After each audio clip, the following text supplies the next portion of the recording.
আয়াত ৮৮ الذين كفروا وصدوا عن سبيل الله زدناهم عذابا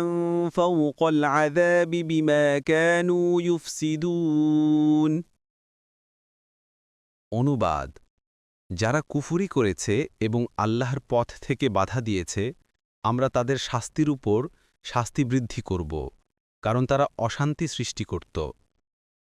তাফসির ১ নং ফুটনোটের বিবরণ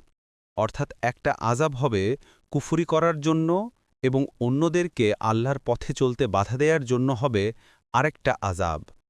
এ শাস্তির ধরন সম্পর্কে আব্দুল্লাহ ইবনে মাসুদ রাদিয়াল্লাহু আনহু বলেন সেগুলো হবে এমন বিচ্ছু সাপ যার আক্রমণাত্মক দাঁতগুলো লম্বা খেজুর গাছের মতো মুস্তাদরাকে হাকেম ২-৩৫৫ পৃষ্ঠা